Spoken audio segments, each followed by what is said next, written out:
환난 중에 여호와께 아뢰며 나의 하나님께 부르짖었더니 그가 그의 성전에서 내 소리를 들으시며 그의 앞에서 나의 부르짖음이 그의 귀에 들렸도다.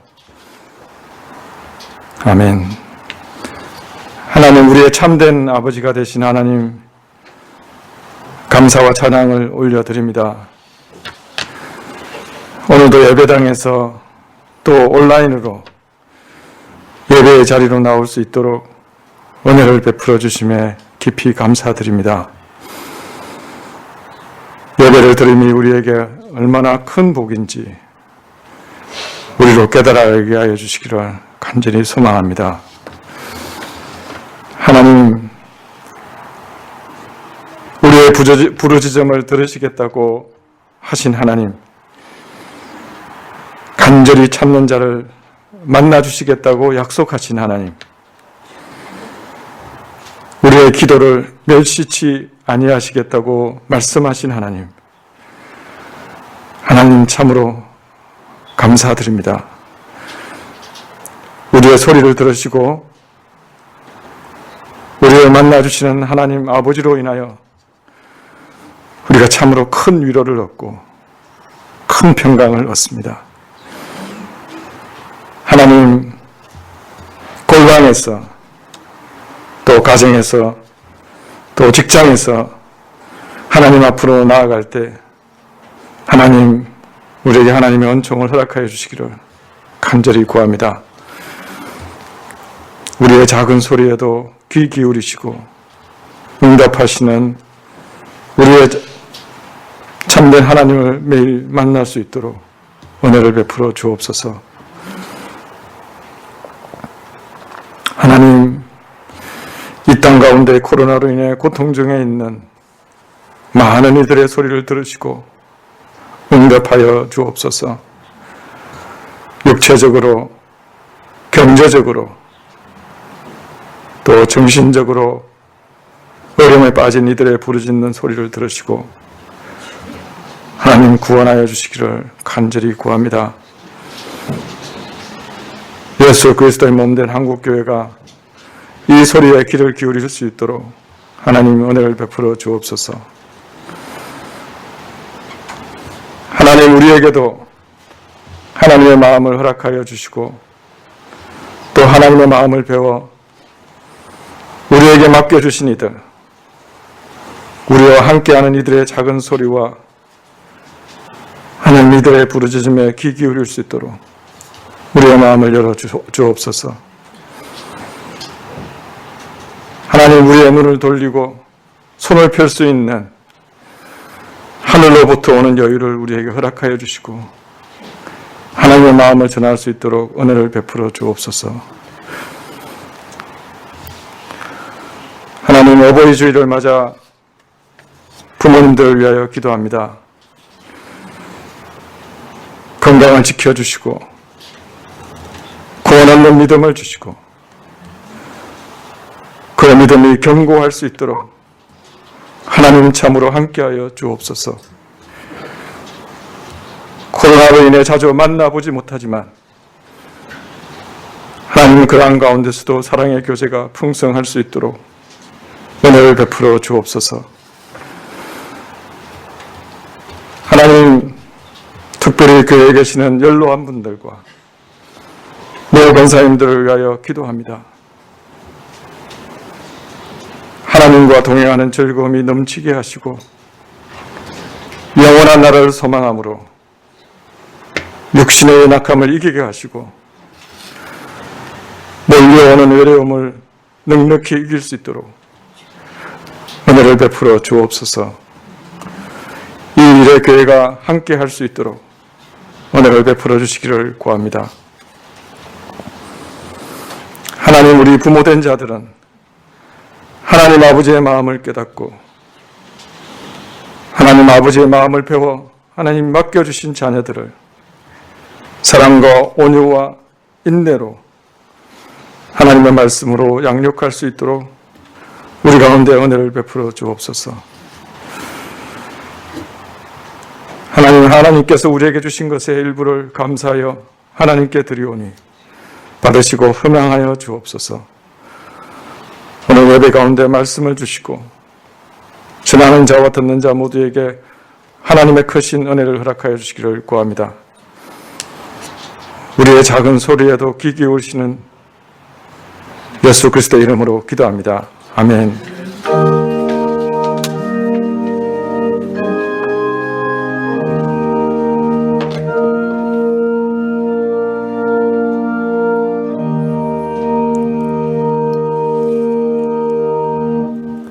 말씀은 베드로전서 3장 8절부터 9절까지 말씀입니다. 베드로전서 3장 8절부터 9절까지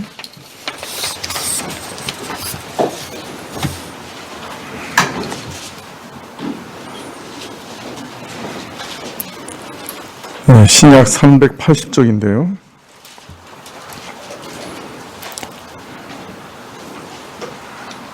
베드로전서 3장 8절부터 9절까지 찾으신 줄 알고 봉독해 드리겠습니다. 마지막으로 말하노니 너희가 다 마음을 같이하여 채우라며 형제를 사랑하며 불쌍히 여기며 겸손하며 악을 악으로 욕을 욕으로 갚지 말고 도리어 복을 빌라. 이를 위하여 너희가 부르심을 입었으니 이는 복을 유업으로 받게 하려 하심이라. 아멘.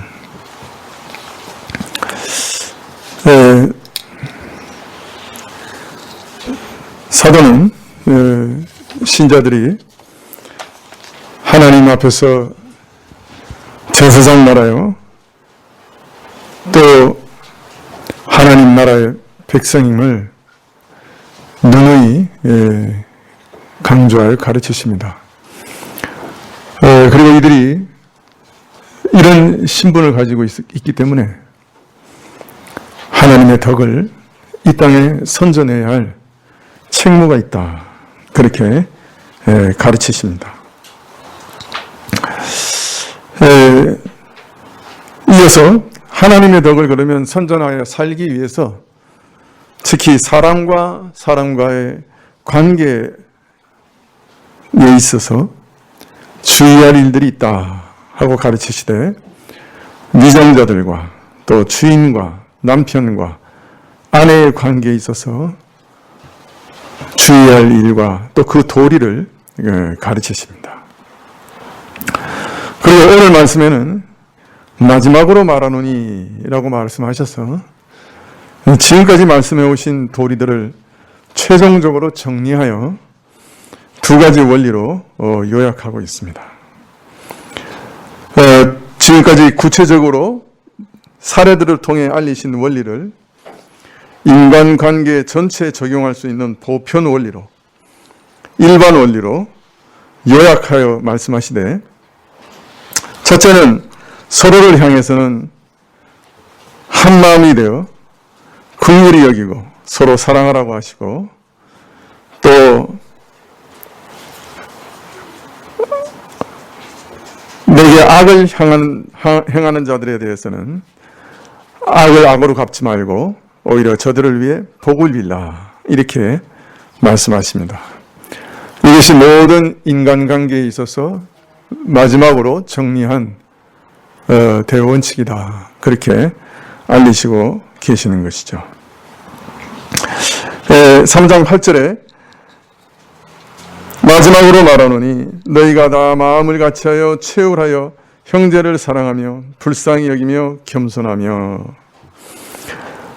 지금까지 말한 모든 말을 마무리하면서 처음 말씀하시는 것은 너희가 다 마음을 같이하라, 그렇게 말씀하고 있습니다.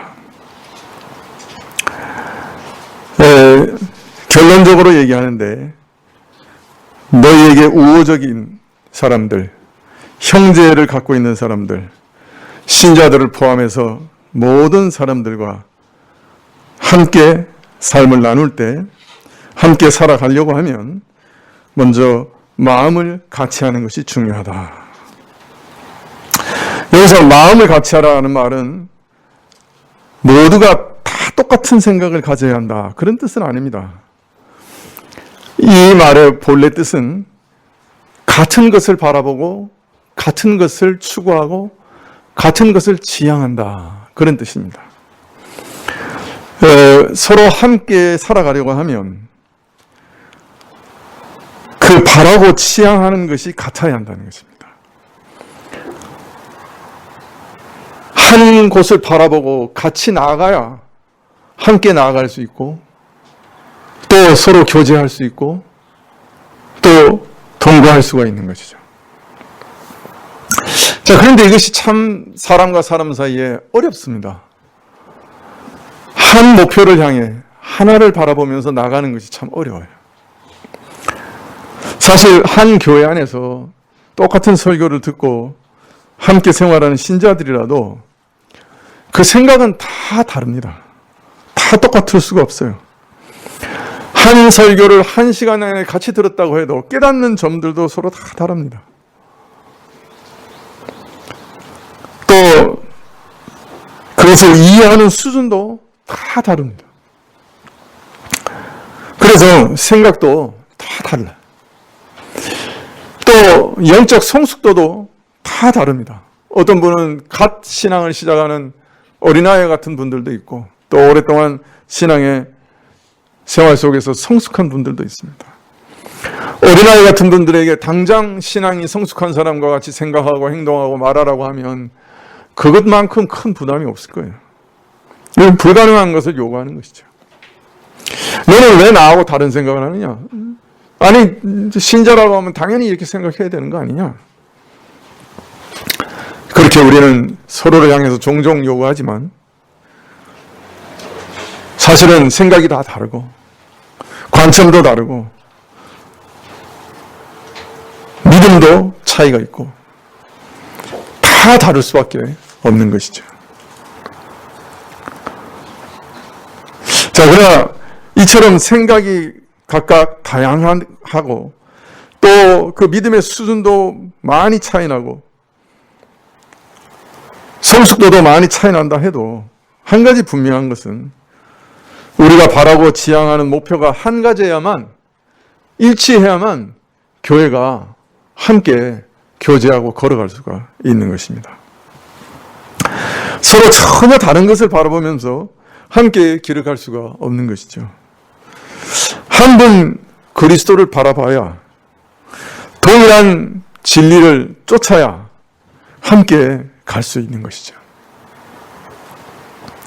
한 사람은 교회 안에서 그리스도를 바라보는데 한 사람은 세상을 바라보고 세상을 추구한다고 하면 두 사람이 어떻게 함께 걸어갈 수 있겠어요? 걸어가는 것 같이 보여도 나중에는 종착역이 다르니 함께 있어도 사실은 다른 길을 가게 되겠죠. 물론 진리에 대한 이해 수준에도 조금 전에 말씀드린 것처럼 각 사람의 차이가 있어요. 이런 경우 강한 사람은 약한 사람을 도와줘야 돼요. 성숙한 자는 아직 미숙한 자를 포용해야 돼요. 진리가 아닌 다른 것을 바라보게 되면, 그러나 신자의 하나님은 자연히 깨어질 수밖에 없기 때문에 이런 와중에도 항상 같은 것을 바라봐야 돼요. 바울이 고기를 먹는 문제에 대해서 얘기하면서 그 당시에는 고기가 대부분 우상에게 제물로 드려졌다가 그게 이제 시장으로 나오니까 많은 사람들이 그것을 우상 제물인 줄 알고 먹는단 말이에요. 그 믿음에 큰 손상을 입고 심지어는 우상 제물에 참여하는 것 같은 그런 현상들이 일어나게 되는 거예요. 믿음이 강한 사람은 그거 고기일 뿐이야. 그거 아무것도 아니야. 그거 우상에 들어갔다고 해도 그 자체는 고기일 뿐인데 그거 먹는다고 해서 그게 내게 무슨 영향을 끼친단 말인가. 아주 담대하게 먹을 수 있지만 이거 우상에게 드려진 건데 이렇게 생각하면서 양심의 가책을 받으면서 먹으면 그 신앙에 크게 해를 받는 거죠. 강한 자가 자기가 강하니까 뭐 어때? 그래서 모든 보는 사람들 앞에서 그저 마음껏 고기를 먹다가 우상제물에 참여하는 그런 연약한 양심을 가진 사람들을 무너뜨릴 수도 있다. 그러려면 차라리 내가 고기를 먹지 않겠다. 아무리 강한 자라도 고기 안 먹으면 된다. 가장 내가 좋아하는 고기라 할지라도 다른 사람의 영혼을 위해서는 내가 그 연약한 자를 위해서는 내가 금할 수도 있다. 이렇게 하는 이유가 있어요. 그것은 한 믿음 안에서 한 하나님께 영광을 돌려드리기 위한 목표 때문에 그렇게 하는 거죠. 그래서 어떤 때는 연약한 자를 돌아보기도 하고 어떤 때는 양보하기도 하고 미숙한 자들을 포용하기도 하고 그렇게 하면서 나가는 거예요. 또 교회는 연약해서 실수하고 범죄하는 자들은 그 오래 참고 또 회개하기를 기다릴 수 있어요. 아직 믿음이 이르지 못했으니까, 아직 온전한 이해를 가지지 못했으니까 얼마든지 그렇게 할 수 있구나 기다릴 수 있어요. 자, 그러나 나는 이 목표에 함께 동참할 수 없습니다. 나는 악한 길을 가겠습니다. 불의한 길을 쫓아가겠습니다. 이렇게 공언하면 그거 같이 나갈 수가 없어요. 그냥 내버려 둘 수가 없어요. 이것은 바라보는 시선과 걸어가는 길이 다르기 때문에 그래요. 목표 자체를 바꿔버리는 것이기 때문에요. 나는 하나님 나라를 추구하지 않겠습니다. 나는 세상의 돈과 물질을 나는 여기서 추구하겠습니다. 그러면 큰 문제가 생기죠. 그리스도를 바라봐야 동일한 진리를 추구해야 성령께서 하나 되게 하신 것을 지킬 수가 있고 함께 걸어갈 수가 있는 것이죠. 그래야 그 안에 신령한 교통이 있고 그래야 그 교통 가운데 기쁨과 즐거움이 있는 것이에요.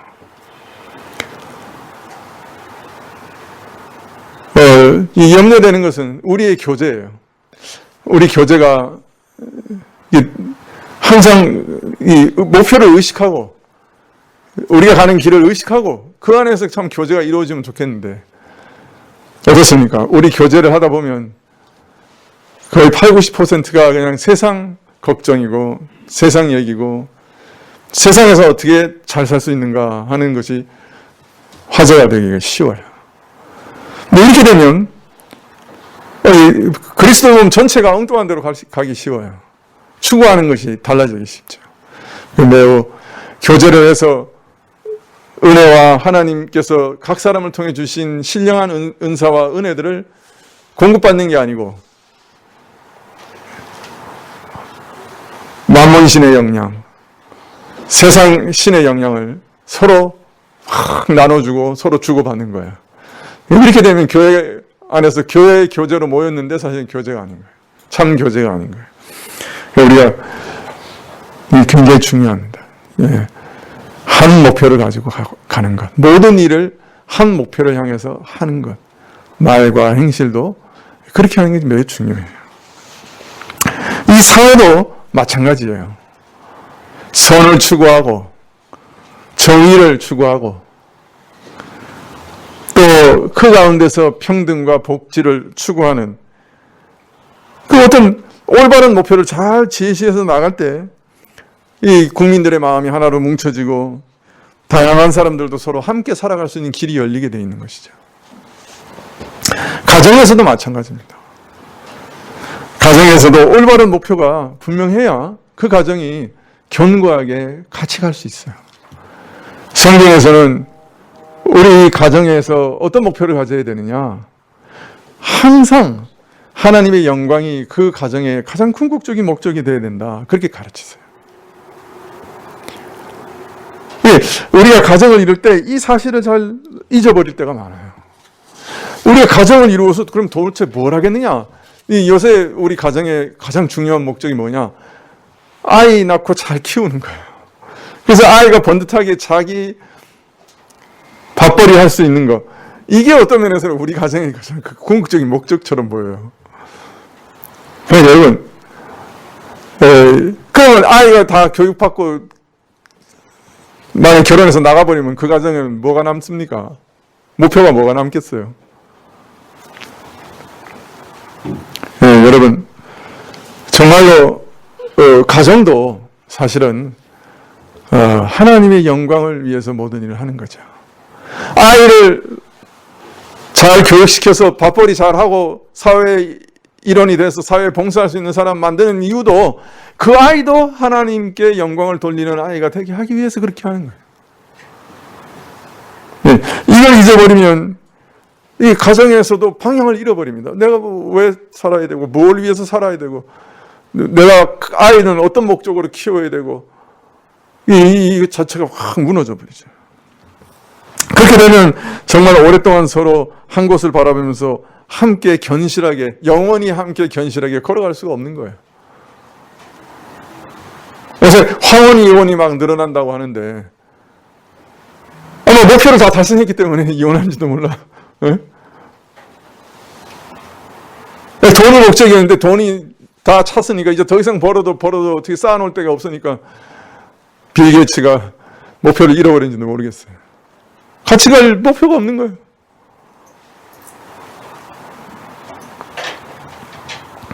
자, 근데 문제는 목표가 하나라고 하더라도, 하나를 지향한다 하더라도 그것이 잘못된 것일 때 그거 더 큰 문제죠.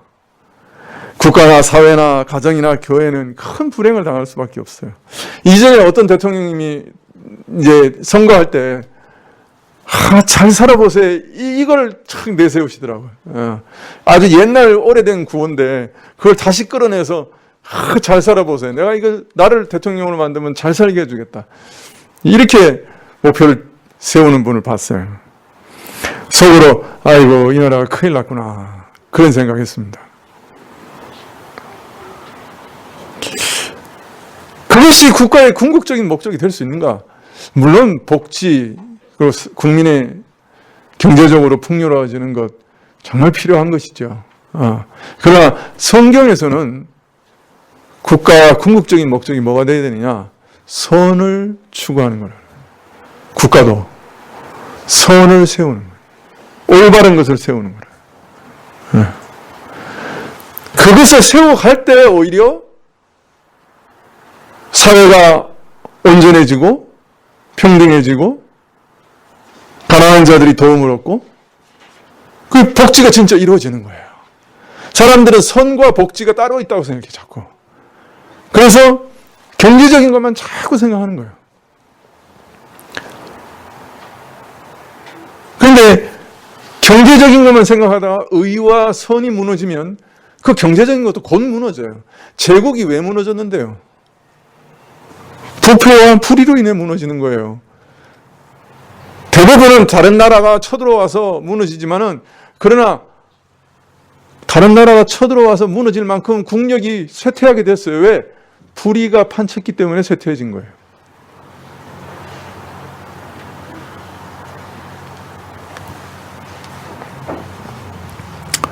목표가 잘못됐을 때 나라와 백성들이 겪게 될 고통은 아주 크죠. 사실 그래서 제가 참 걱정을 했습니다. 사실 이런 의미에서 지도자가 가진 철학, 지도자가 제시하는 궁극적인 목표, 이건 굉장히 중요해요.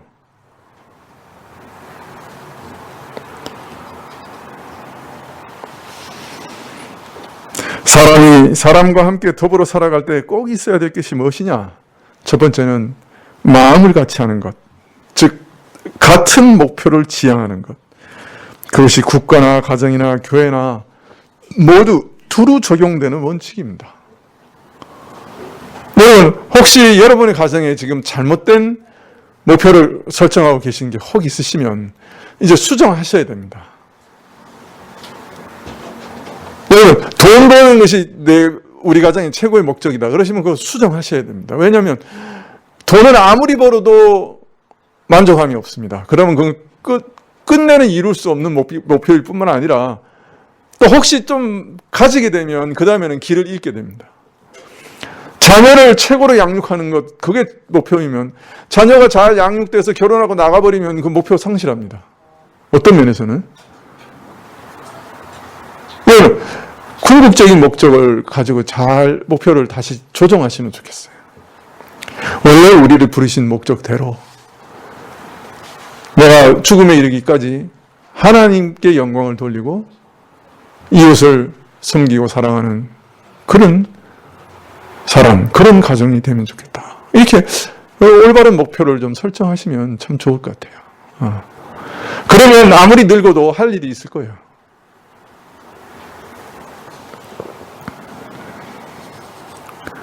교회도 마찬가지죠. 교회도 올바른 목표를 잘 설정해야 됩니다. 둘째는 체울하라 이렇게 얘기합니다. 한 마음을 가지고 그리고 체울하는 게 필요합니다. 함께 공동으로 같이 생활하려면 체울하는 게 있어야 돼요. 체울한다는 말은 같이 느낀다는 말이에요. 다른 말로 하면 그 사람의 처지가 돼서 함께 느끼고 함께 겪고 한 마음이 된다는 거예요. 흔히 말하면 이거를 슬퍼하는 자와 함께 슬퍼하고 기뻐하는 자와 함께 기뻐하는 것이라고 성경은 얘기합니다. 서로 하나 되기 위해서는 그 뜻을 같이 할 뿐 아니라 목표가 같아야 될 뿐 아니라 다른 사람의 처지를 내가 이해하려고 노력하는 그 일이 참으로 필요해요. 역지사지라는 말이 있잖아요. 내가 그 사람의 입장이 돼 보는 거예요. 그것 굉장히 중요해요. 대부분의 다툼은 내가 그 사람의 입장이 돼 보지 않고 내 입장만을 강조하기 때문에 일어납니다. 내가 그 사람의 처지가 돼서 그 사람이 느끼는 것을 나도 느껴보려고 노력할 때 오히려 우리는 하나 되는 거예요. 함께 더불어 살아갈 수 있는 거예요. 한쪽에서는 고통스러워 죽어가는데 다른 한편에서는 웃고 떠들고 그 고통을 나물라라 하면 그 함께 갈 수 없죠. 여러분 미얀마 사태 보시죠. 한쪽에서는 정말 그저 민주주의를 세우겠다고 사람들이 죽어나갑니다. 피 흘립니다. 울부짖습니다. 그런데 그 사람을 죽인 군부는 댄스 파티 열고 그죠? 호화로운 파티에서 아주 즐거워하고 희희낙낙합니다. 이런 나라가 어떻게 하나 돼서 갈 수 있겠어요? 위정자가 국민을 채우라는 마음이 전혀 없어요.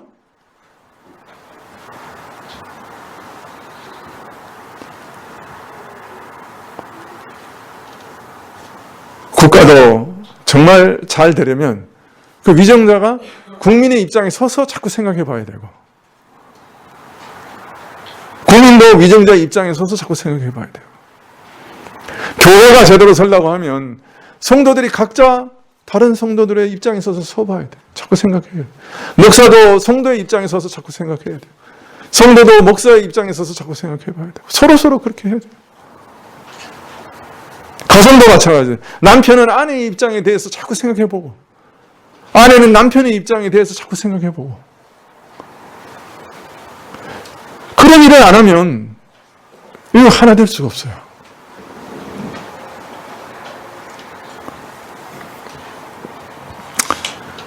반대로 모두가 함께 기뻐하고 즐거워하는데 저 혼자 불만이 가득해서 돌아앉아 있으면 이것도 공감하는 자세는 아니죠. 그죠?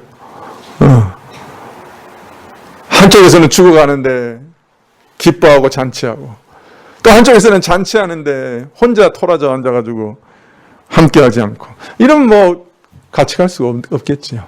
그래서 체울하라. 함께 가기 위해서는 그 체울하는 게 정말 필요하다. 이건 모든 공동체의 공통적인 원리라. 그 다음 세 번째는 형제를 사랑하라. 그렇게 얘기합니다. 동일한 것을 바라보고 모든 것을 함께 하면서 울고 웃고 같이 가되 그것이 사랑 안에서 행해져야 된다.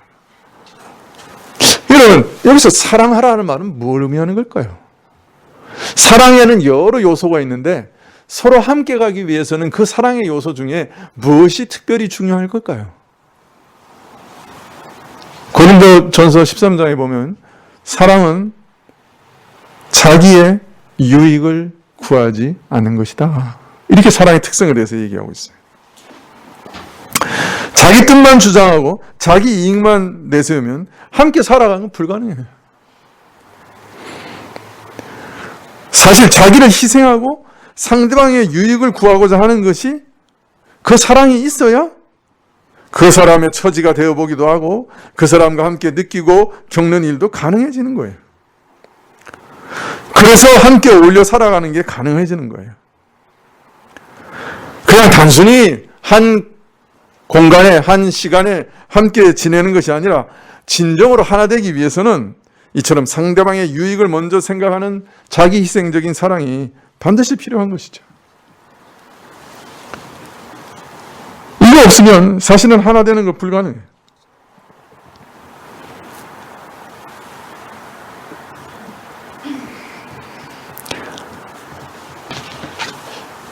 참 기독교의 사랑이 기이한 것은 하나님께서는 우리가 자신의 원수 되었을 때부터 우리 자신의 영혼에 가장 유익된 길로 행하겠다고 결정하시고 그렇게 행하셨어요. 신자들도 상대방이 악인이든 선인이든 그가 원수든 내가 정말 내가 애틋하게 애정을 가진 사람이든 상관없이 내가 그 사람의 영혼에 가장 유익된 길로 행하리라 하고 결정하고 그렇게 행하는 거예요. 그게 기독교의 아주 기이한 점이에요. 그게 기독교가 말하는 사랑이에요. 여러분이 만나는 모든 사람들의 영혼의 최선의 길을 택해서 그 사람을 대우해야 돼요. 그 사람과 상대해야 돼요. 저 사람 영혼의 최선의 길이 뭔가 그거 항상 생각하면서 대우하는 거예요. 그렇게 했을 때 참으로 하나 될 수 있고 온전한 공동체가 됩니다.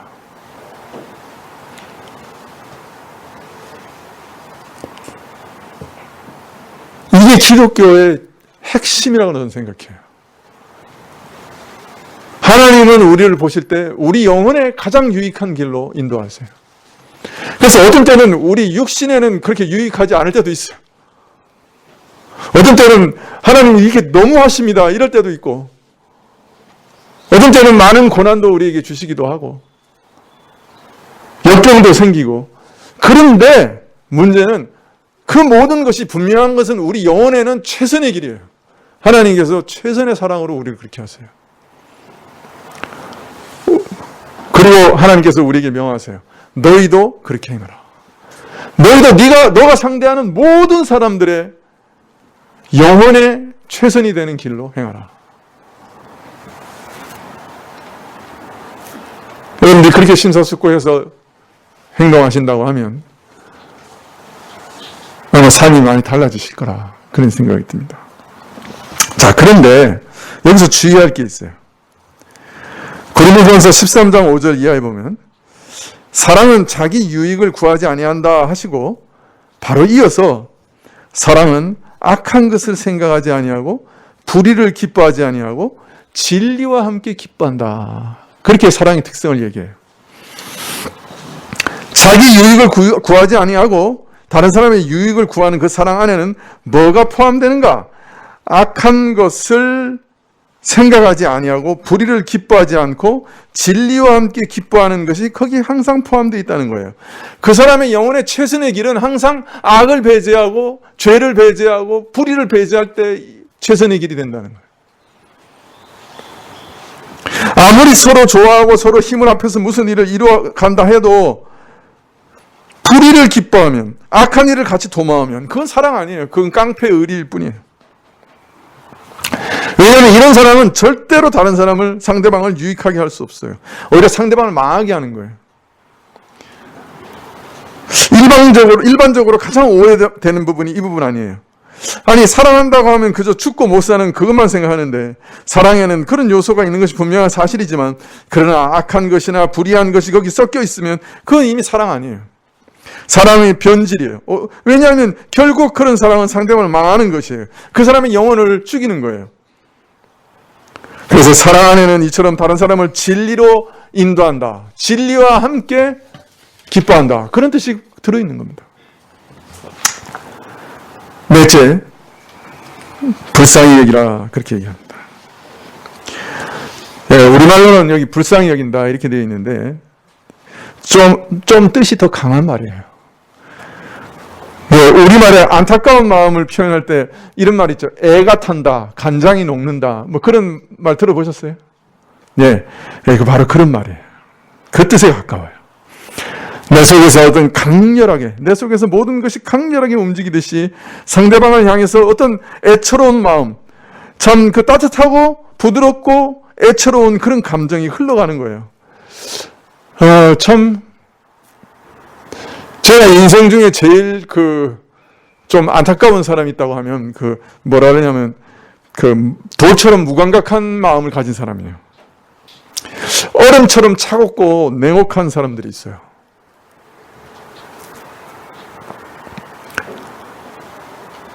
물론 이것이 둘이 함께 못 가는 건 아니에요.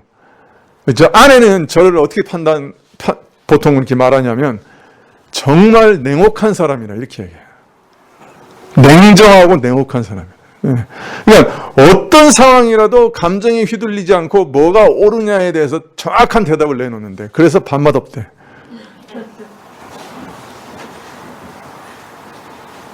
그래서 냉정한 사람이다 이렇게 얘기해요.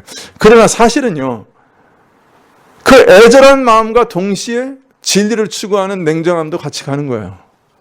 그러나 그 진리를 추구하는 마음만 있는데 이 애절한 마음 없으면 그건 정말 마음 아픈 일이에요.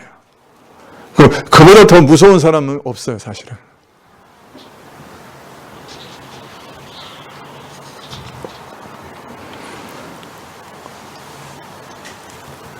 여러분, 이 땅에는 참 연약한 사람들, 가난한 사람들, 마음이 깨어지고 상한 사람들, 무너지고 주저앉은 사람들이 얼마나 많습니까?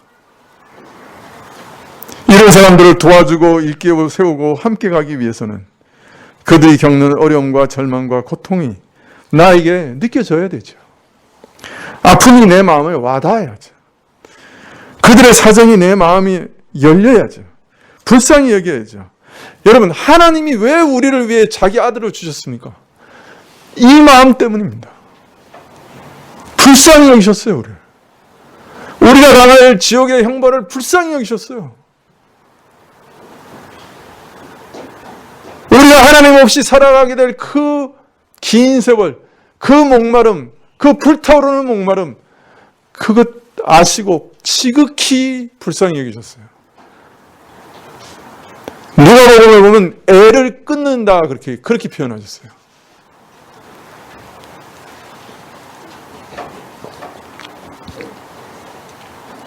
우리도 하나님을 닮아가야 돼요. 이런 마음을 우리에게도 주시도록 기도해야 돼요.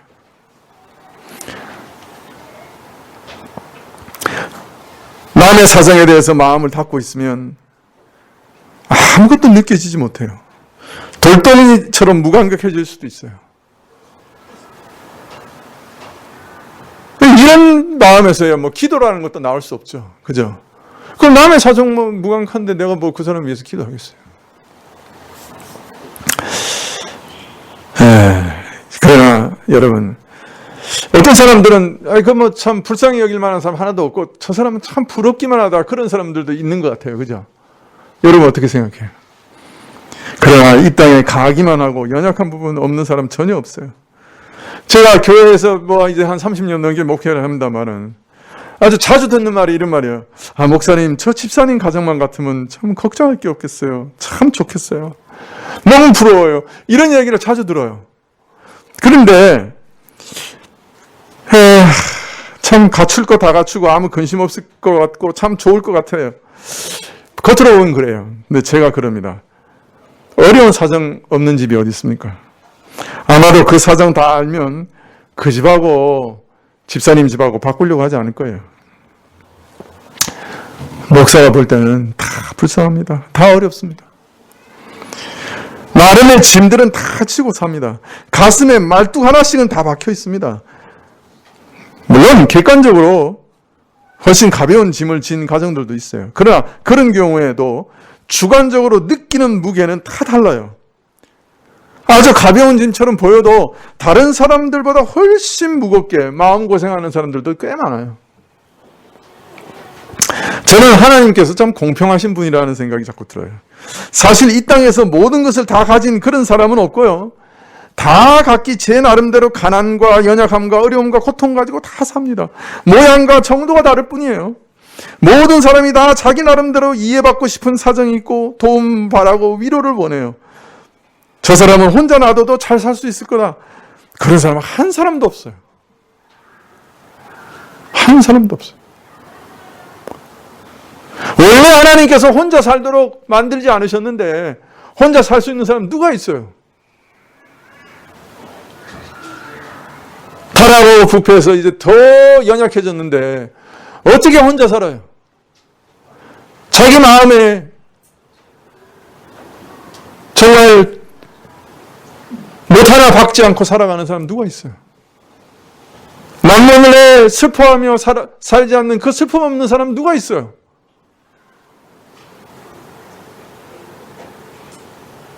말 못할 고통 가지지 않은 사람이 누가 있어요?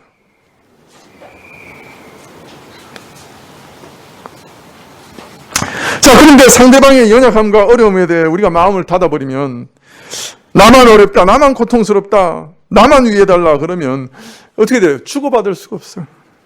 일방통행으로 그치고 사귐은 무너져요. 이처럼 남에게 받기만 하려고 하고 자기가 줄 것은 생각하지 않는 이기주의는 모든 사람에게 피해를 주는 거예요.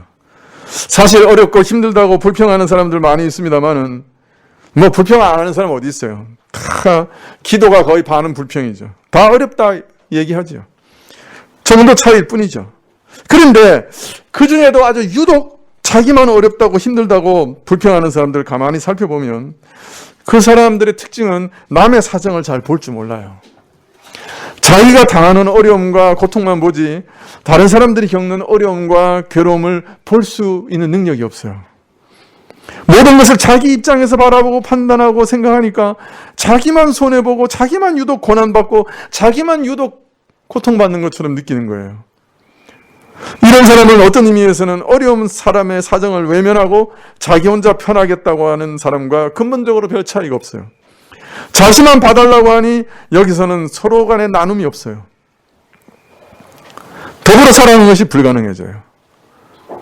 여러분, 비록 주고받는 것이 사람의 입장과 처지가 다르고 주고받는 일에 있어서 서로 지켜야 할 자세가 다르고 서로 주고받는 것의 성질이 다르지만 우리는 여하튼 서로 함께 더불어 살아가야 돼요.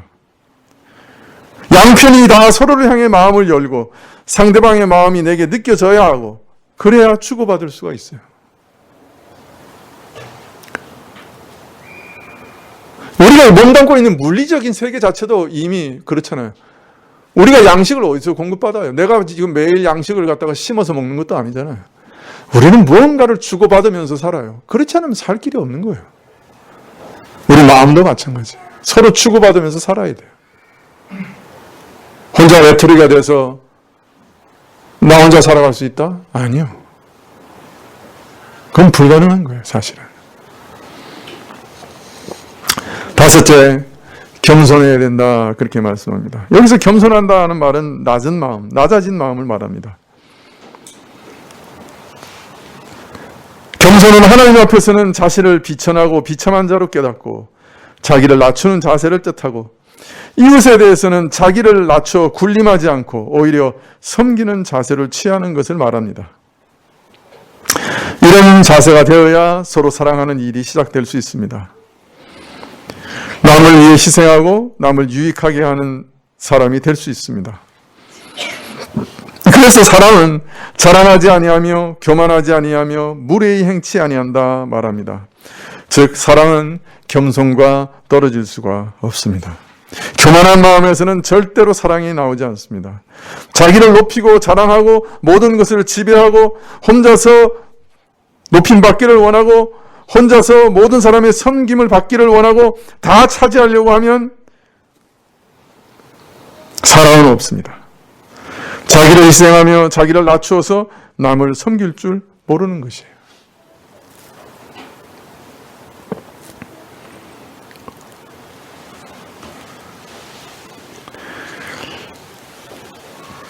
저는 목사 가정의 자녀들을 보면 좀 걱정 많이 될 때가 있어요. 왜냐면 목사들이 자꾸 교회에다가 어떻게 가르치냐면 목사는 여러분이 섬김을 받아서 살아가는 자니까 여러분이 많이 섬겨야 됩니다. 여러분 섬겨야 되는 훈련을 하기 위해서라도 목사를 섬겨야 됩니다. 이렇게 가르쳐요. 그래서 어떤 면에서는 모든 교회의 자원과 모든 교인의 섬김을 목사가 다 받아요. 사실은 하나님께서는 목사를 통해서 모든 교인을 섬기라고 보내셨는데 거기서 왜 물질은 제외예요? 목사도 섬김을 받아요, 물질을. 그러나 그 섬김을 가지고 또 다른 사람을 섬겨야 돼요. 목사는 말씀으로만 섬기고 물질로는 섬기지 말라고 성경에 어디 있어요? 그런데 착각해서 그렇게 가르쳐요. 그래서 교회의 모든 자원을 독점해요. 이것이 우리 한국교회의 실상이에요, 사실. 물론 가난하기 때문에 교회가 모든 자원을 독점해도 먹고 살기 힘든 경우도 많아요. 그걸 탓할 수는 없지만은, 그러나 그렇게 해서 어릴 때부터 독립할 때까지 섬김을 받는 것만 배웠어요. 그 사람이 나중에 다른 사람을 섬길 수가 있겠어요? 저는 그것 굉장히 많이 봐요. 목사의 자녀 중에는 신앙이 정말 훌륭하고 아름다운 사람도 많지만 정말 인간 이하의 사람도 많아요. 왜? 섬기는 거를 본 적이 없어요. 다른 사람 앞에서 겸손하게 낮춰서 다른 사람을 돕고 다른 사람을 위해서 애쓰고 내 것을 다른 사람을 위해 잘라주는 것을 본 적이 없는 거예요.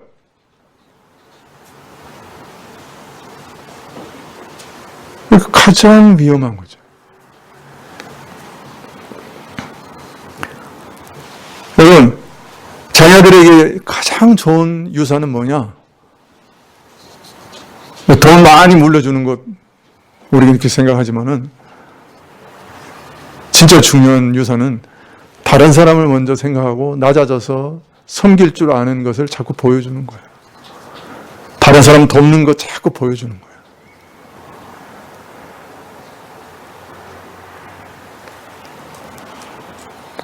영육간에 다른 사람을 돕는 것을 보여주는 거예요. 그런 사람을 하나님께서는 그 자녀를 붙들어 주고요. 그 속에서 교육받은 자녀들을 붙들어 주고요. 시편에서는 그런 자의 자녀가 걸식하는 것을 내가 본 적이 없다. 그렇게 얘기하세요. 다른 사람을 끝까지 도울 수 있도록 하나님께서 그 사람에게 도울 모든 것들을 더해 주세요. 그래서 걸식하는 것을 본 적이 없다. 그런 말이 나오는 거예요.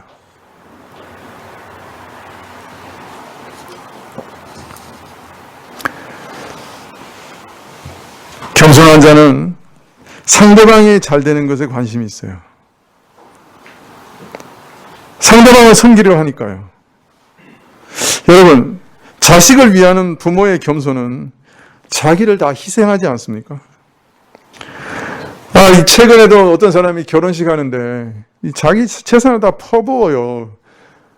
그래서 그랬어요, 내가. 아니, 노년에는 어떻게 살라고 자식 결혼시키는데 다 그렇게 퍼붓냐.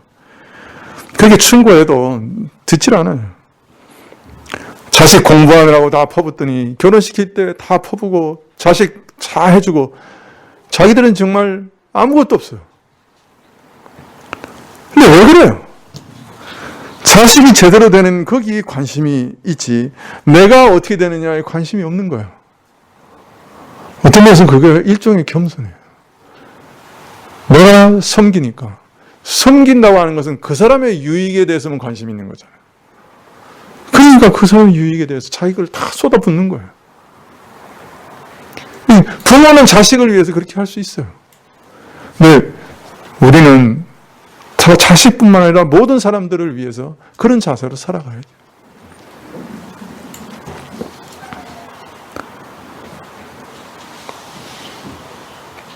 겸손한 말은 하나님 앞에서 서로가 다 같이 비천하고 비참한 죄인인 것을 깨달아 서로 불쌍히 여기고 용납하고 서로에게 마음을 열어 받아들이며 서로 낮은 자리에 서서 다른 사람을 섬기려고 다른 사람에게 유익을 주려고 하는 자세입니다. 이것이 하나님의 형상을 회복한다는 말입니다. 사실 하나님이 그렇게 하시거든요. 만일 사람이 범죄하지 않았다면 선한 마음 가운데서 이 모든 것이 자연스러워서 행복하게 살았을 거예요. 그러나 범죄한 후에 사람의 성품은 크게 변했죠. 이기적이 됐죠. 탐욕스러워졌죠. 더러워졌죠. 잔인해졌죠. 그래서 서로 미워하고 해치고 짓밟고 배신하고 반역합니다. 사람은 혼자 살면 너무 외로워서 너무 고통스럽지만 같이 살면 미워하고 해치고 짓밟고 배신하고 반역하니 또 고통스럽습니다. 사실 이러지도 못하고 저러지도 못하고 살아가는 게 우리 인생입니다. 그러나 이 삐뚤어진 관계를 회복하게 하시는 것이 하나님의 뜻이에요. 그래서 믿는 자들 안에서부터 이것을 치료하시기를 원하세요. 자신을 닮아서 치료하기를 원하세요. 그런데 우리 안에는 이 부패한 옛사람이 있어서 이렇게 살고 싶지 않아요. 손해보는 것 같아요. 그러나 여러분, 이거 손해보는 거 아니에요. 하나님의 영광을 회복하는 최고의 길이에요. 마지막 날 영광 가운데서 참으로 밝게 빛나는 영생을 얻게 하고 누리게 하는 최고의 길이에요. 오늘 말씀은 사실 새 사람이 어떤 사람인가 하는 것을 그림처럼 보여주고 계시는 말씀입니다. 이러한 새 사람이 우리 삶에, 우리 인생에 온전히 드러나면 좋겠습니다. 그리고 마지막 날 우리가 도착할 천국은 바로 이런 관계가 완전히 온전해진, 우리 자신도 온전해지고 또 그래서 서로 간의 관계도 완전히 온전해진 그런 나라예요. 그런 나라에서 우리는 살게 될 겁니다. 기도하시겠습니다.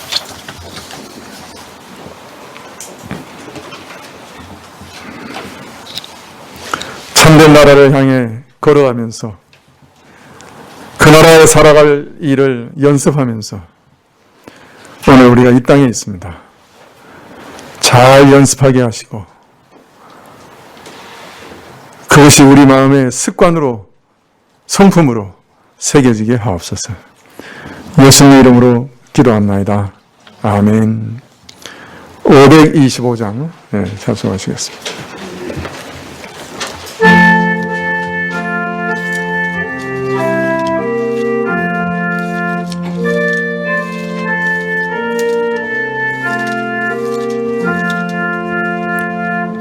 주 믿는 형제들 사랑의 사귐은 천국의 교제 같으니 참 좋은 친교라. 하나님 보좌 한 기도 드리니 우리의 믿음 소망이 주 안에 하나라. 기차의 슬픔과 수고를 나누고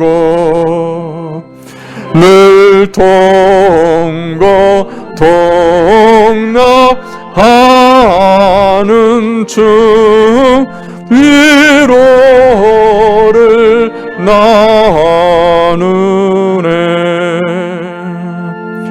또 이별할 때에 맘 비록 슬퍼도 주 안에 교통하면서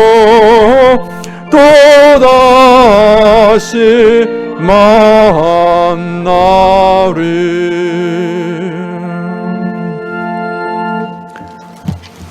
지금은 우리 주 예수 그리스도의 은혜와 하나님 아버지의 그 크신 사랑과 이 은혜와 사랑을 깨닫게 하시고 누리게 하시는 성령님의 교통하시고 역사하심이 주의 말씀을 따라 참으로 모든 사람을 사랑으로 섬기고자 결심하며 머리 숙인 주의 백성들을 위해 지금부터 영원까지 함께 계실지어다.